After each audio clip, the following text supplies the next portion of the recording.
Dear Eye, sa Sky, Supay at Kuya Jojo, ayan, good morning din sa mga nanonood po ngayon ng Morning sa Sky, Ginabe Sky, Dear Eye sa Sky. Ba't ang dami? Sky! Rolled into one sky lang, di ba? Ayan, at syempre, ayan, Friday na naman at iba na namang letter po ang ating ibabasa po ngayong umaga. Ayan, at pwede ba silang mag-react mamaya, Kuya Jojo?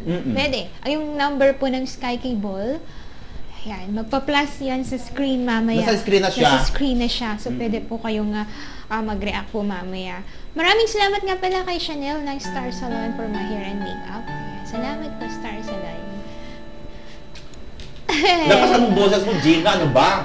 Yan, salamat Star Salon, ayan, for my hair and makeup. At Dear Eye, heto na po yung ating letter ngayong umaga.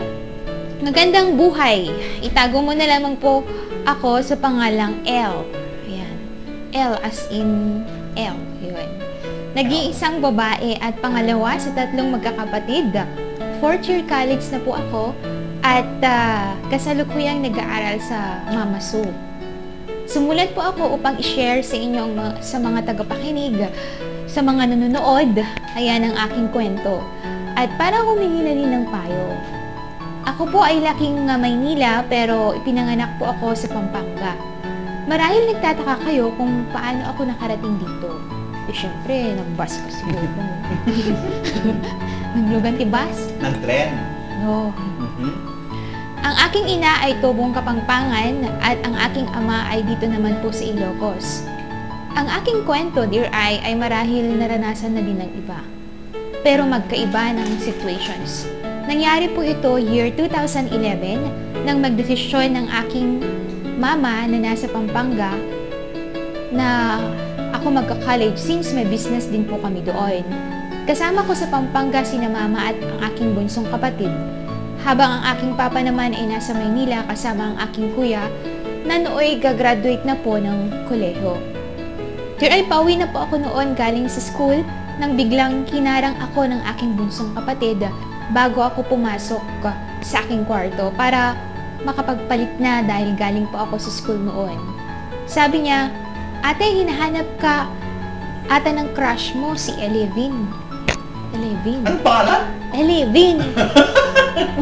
Okay, 11 years Ganon? old. Elevin. 11 ba yan? Ayan. 11. Yan. Nagtaka po ako at napaisip kung sino pa ang taong yun. Kinabukasan, Sabado po, bumili po ako ng kapitbahay namin ng merienda. Andun din po pala siya. At nagpakilala po siya. Hi! Ako nga pala si Levin Cunana. You're L, diba? Nagulat po ako at sinabi ko, oo. At bigla kong naalala, magkatunog pala ang 11 at Levin. Napatanong ako sa kanya, Dear Eye, Levin? Sino yung Elevin? At agad naman siyang sumagot, at ikaw, kinumbine ko yung seryoso niya. Kinumbine ko, sabi niya, seryoso ng sagot.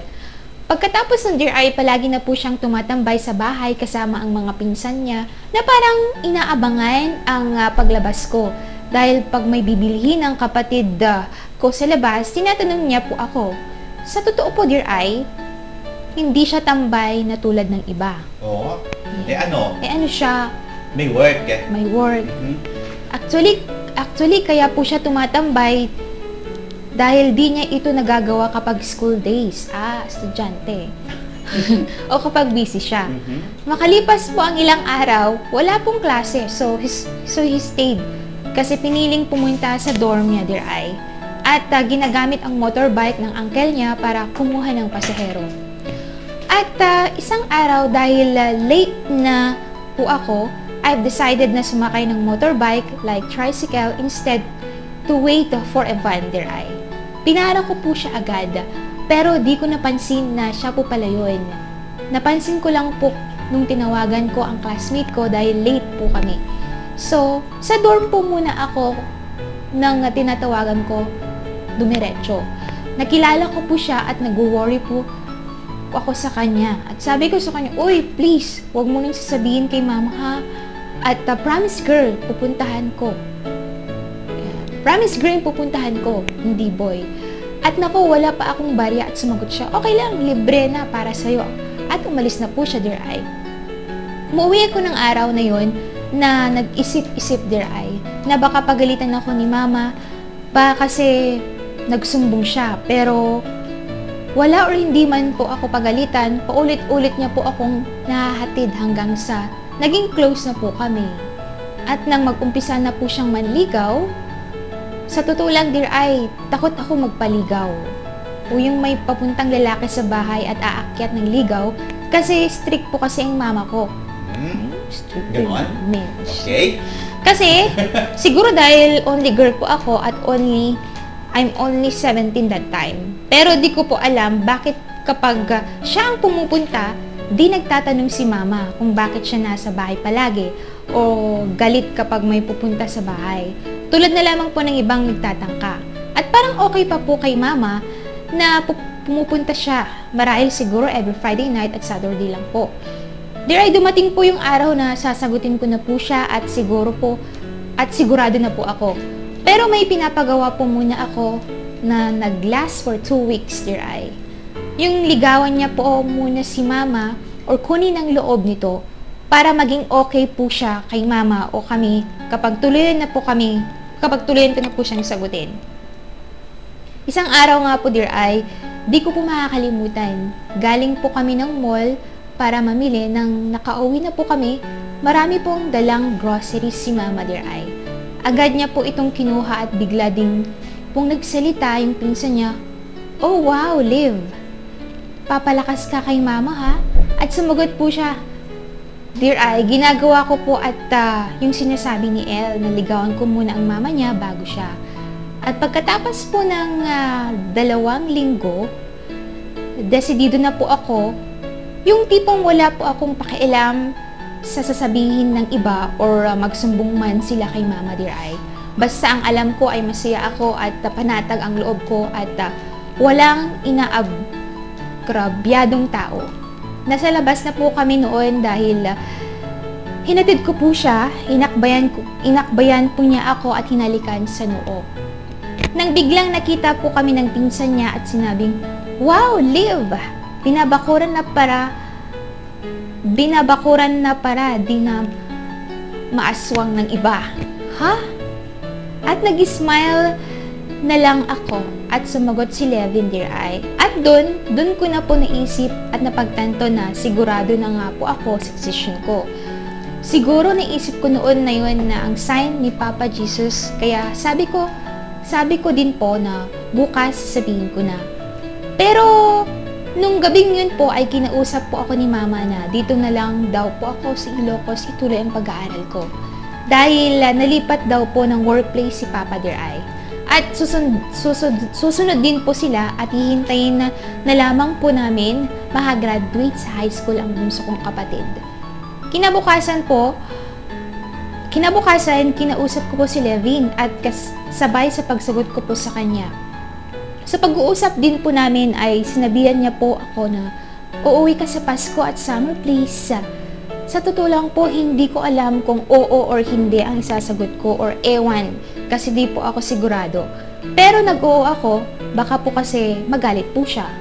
At dumating na nga po ako ng Ilocos, dear ay. Pinagpatuloy ko po yung course ko, pero simula po nang makarating po ako ng Ilocos, bigla din pong di sinasagot ni Levin ang mga calls and texts ko. Pinapakumusta ko po na lang po siya kay mama. At pinapahingi po ng number niya pero baka kasi nagpalit po siya. Pero ayaw po niyang ibigay. Lumipas po ng ilang buwan dahil sa school responsibilities, nakalimutan ko po siya. Pero kapag totally nawala na po, bigla ko siyang naaalala kapag binabasa ko po at napapanood ang number 11 na combination ng name namin. At biglang tatawag si mama at siya ang topic. Kesa na lang po siya dito at susundin ako kapag makagraduate na po ako. Siyempre, balik na naman po yung longing at love ko kahit walang connection between him. Or still umaasa hanggang sa isang araw po ay nakita ko at na-confirm na may FB account na po siya. Natuwa po ako kasi makakausap ko na po siya, inantay ko po na mag-online siya at nang biglang chinat ko po ng pinsan niya, "Uy, musta El? Grabe ka, umalis ka na pala, di mo man lang sinagot si Levin." At umasa siya. Nagulat ako sa sinabi niya, Dear Ai, kasi sinagot ko po siya, opo, inaamin ko po as a secret relationship po. Kasi bawal pa po akong magka-boyfriend. Ayan. Inopen ko po yung account niya at picture po to ng 2-year-old niyang kapatid, yung gamit niyang cellphone ba? Profile pic. Nag-comment po ako at ang cute ng baby Clarence at bigla naman din po siyang nag-comment sa post ko na, "Kilala mo si Clarence?" Nag-reply naman po ako ng oo. Reply po niya, "Talaga? Bakit di kita kilala?" Alam amon. Nagulat po ako at sa pag-open ko din po ng timeline niya ay may nakita po akong babae na may picture na hawak na picture na tinag po sa kanya at may post na, "Salamat sa gift na aso baby Liv." Nagalit po ako at in-unfriend ko po siya. Nagpaka-busy po ako sa school, pero lumipas ang 2 taon, 2014, last year po, ay, last year po ay Pasko, dapat masaya po ako, pero napaiyak po ako nang in-unfriend ko po ulit siya at nagpakilala na ako si El. Kasabay ng paglagay ko ng El as my other name, para siguro ma-recognize niya ako. Pero still, he doesn't know me at nang inopen ko po yung account niya, may bago na naman po siyang nililigawan at kilala ko pa yun. Baby ang tawagan nila at nagpapapansin po siya dito at halos oras-oras ay naiinggit po siguro ako kasi alam ng lahat na nililigawan niya po yun. Pero makalipas pong ilang araw, binasted ko po siya. At palagi niya pong pinupost na heartbroken po siya dahil nga po binasted siya ng girl na kilala ko. Chinat ko po siya ulit, baka po kasi mabaling sa akin ang attention niya at makilala niya ako. At last February lang po, pero di pa din po niya ako kilala. Dear Ai, di ba po ba napaka-imposible po yun? Halos lahat po kasi ng kamag-anak, friends, mga friends namin sa Pampanga kilala po ako. Sa tingin nyo, galit po kaya siya sa akin sa ginawa kong pagsisinungaling sa kanya, kaya nagkukunwari po siyang di niya po ako kilala? At aasa pa po ba ako na if ever babalik ako ng Pampanga, babalik pa din po yung dating kami? Tulad ng gusto kong mangyari. Noon pa yon. Move on na po ba ako at maniniwala pa ba ako sa signs? Yan po yung sulat ni El, Kuya Jojo. Ayan. Tapos na? Oo! Para nakarating ako sa Capitol at City Hall, tapos bumalik din sa Sky Cable, ano ba? Ba't ang haba ng sulat, tapos hindi ko naiintindihan. Ayun. O nakatulog lang ako. Nakatulog ka lang siguro. Ganon? Anong favor na gusto niyang i-share natin sa kanya, Gina? Signs? Anong signs? Sabi niya kasi, aasa pa ba siya? Dahil yung boyfriend niyang si Levin ay, di ba sinagot niya noon? Sinagot niya pero secret lang. Okay. Kasi magagalit yung mama niya. Teka, El, gusto mong tinapay? Pandesal? Oo nga. Di ba? O, Wow. pinagbigay. Anyway, El Levin, parang magkatugmang pangalan, pero hindi sila destiny. Kasi nakapili, ewan ko kung nakapili siya or etong lalaking to is nagpapanggap or gusto niya talagang makipagrelasyon kay El, pero si El ang may problema. Di ba, Gina? Si El? Hindi ba si El ang may problema? Before na parang nagkahiwalay sila ng landas. Oh, di ba anong ginawa ni El? Di ba ayaw nang magka-boyfriend muna? Kasi strict ang parents niya or ano? Parang, ano ba? di ba sinagot ni El si Levin. pero sikreto. Tapos lumating siya ng Ilocos, wala kaya communication. Nung dumating ng Ilocos na wala ang communication. Yun. Tapos, eto na, nung binuksan niya ang Facebook ni... Ba't kasi problema ang communication? Si El nanggaling siya sa Pampanga, di ba? Doon nangyari yung drama sa Pampanga, di ba? Pero nung pumunta sila dito sa Ilocos, yun na, nagkaroon ng problema kasi sa komunikasyon. Ba't kasi problema ang communication? Ang iba dyan, busy sa school. Busy sa school, sabi ni Jackson. Diba? Parang ang mga estudyante, hindi sila nakakapag text or nakakahawak ng cellphone na smartphone. Mas maganda pa ang phone nila kaysa sa akin. 'Di ba? Magagawa naman yung paraan eh. 'Di ba? Yung iba diyan, dito sa andito yung babae sa Pilipinas na sa ibang bansa yung lalaki, meron silang komunikasyon. Kaya strength ang kanilang relationship. Pero sina El at Alivin, 'di ba? From Pampanga lang, tas Lawag or Ilocos, Lapit na. Nawala ng komunikasyon. Bakit? Wala bang pan dito? Wala bang cell site ng cellphone? Wala ba tayong Facebook? Mag-ano naman, social media? nagre-reply naman siya sa Facebook, kaya lang hindi na siya kilala.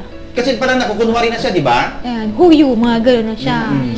Oo, parang hindi na Gina, anong reaction mo kung, for example, ikaw yung babae, tapos ang sagot ko sa'yo is, sino ka, hindi kita kilala, or huyo, anong feelings mo, anong sagot mo? Eh, syempre, masakit yun, di ba? Ayan, huyo ka din. Pero never na ginawa ni El yun, di ba? Hindi naman. Tapos nag-ano pa siya, nag-effort pa rin si El. Ayan na, i-text siya. Tapos, so, ang ina-ask ni El ngayon na favor para i-share natin sa kanya is, ang question niya is, aasa pa ba? Or move on na po ba? Or move on na ba siya? Or what? Ikaw, Gina, anong masasabi mo sa kanya? naku, kung para sa akin lang naman, El, kalimutan mo na yung lalaking yan. Diba? Ini-ignore ka. Tapos, hindi ka pa kilala. Nagkukunwari lang yun, di ba?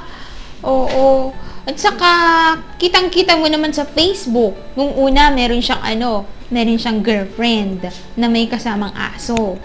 Ayan. Tapos, nung sumunod na binuksan mo na naman yung Facebook niya, meron na naman siyang nililigawan. Tapos, hindi ka pa rin niya kilala. Ayan. Tapos, tatanungin mo kung aasa ka. Hello, mag-isip-isip ka. Diba? Para sa akin, move on na lang. Kalimutan mo na lamang siya. Oo, kasi mahirap din naman na pinipilit mo yung sarili mo sa hindi ka namahal at especially hindi ka nakilala.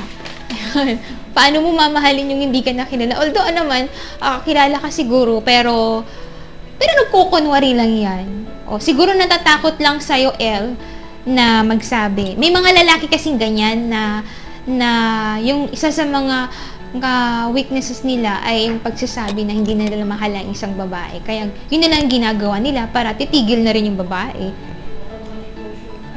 Parang avenue niya, DJ, style na nga, just ignore her na lang. Di ba? Di ba mas maganda kung ano? Tinanong mo ba, El? Hindi nga nagre-reply. Mas maganda nga, mas maganda, Gina, kung meron kayong dating relasyon, kahit sikreto lang, tapos gusto nyo maghiwalay, para ma-end yung relationship for a good thing, dapat mag-usap sila ng personal para ma-close na yung relationship, di ba? Na hindi ganyan na biglang putulin yung relationship through inignoran. When no dead ba, wapansin, di ba na malitikas jay? Wala ka eh. Di ba? Para kanya, Gina, for L, siguro, haan nga dagijay, worthy nga lalaki nga dapat nga ayaten. Subay Di ba, in the first place, iskan sa betang di kwa or napapansin ka, sinabayang met pero, yun siguro ket, a part of your growth para maging isang lady na liniligawan or may kapartner din sa huli, pero dapat pumili kami DJ lalaki nga mangyat ken nga hanakas jay nga imadayo ka lang basit na awanti communicationen kasi baka ada sa bali na amin idikwan, di ba? Pero nasang iba noon siguro, kaya nang umalis ka sa Pampanga at pumunta ng Ilocos, yun na. Nakakita sa Bali. Ito na ang sign siguro na hindi kami nararapat. Sabi ni Levin. So ayun, move on na girl. Dapat subak ka ito Ilocos tay talagang paraken ka. Siguro na para dyan Pampanga. Para ito Ilocos siguro. Di ba? No, kung lalaki ka, adanin Gina. Pero girl ka met, adan Jackson. Jackson? Ha? Alam Diba? mo ko ng Jackson. Anyway, kaya na lang tayo ng pandesal. Parang gusto mong i-endorse to Oh. Ipakita nga natin. Nanonood sila. Baka. Okay, Gina, go ahead. Maraming salamat sa iyo, El. Ayan, sa mga gusto pong magpadala ng sulat, pwede nyo pong isend po sa aming email, deari99.5ifmawag at yahoo.com or palike po yung page po, Gina V at Sky. Maraming salamat. Alright. Wala natin muna pa ni Malunggay Pandesal. Di ba usually isuti kan nga iti bigat? Malunggay Pandesal pa with malunggay. Among Gina at the project ko di barangay mi nga kada bahay bawat bahay may malunggay. Oh. Barangay ano yan? Barangay Bintar. Bintar. Bawat bahay may malunggay. Nakapinpintas nga Ordinance Day Jai. Anyway, sa baliman nga letter, and on Friday ako, sa baliman nga letter, advice an tayo with Miss Gina V sa Dear Eye sa Sky. Thank you very, very much, Gina. Once again, thank you to yung nang-big up sa'yo kanina. Si Chanel po Chanel ng ng Star Salon. Star Salon. Salamat, Okay, Star thank you very Salon. much. Dear Eye sa Sky, Super Eye.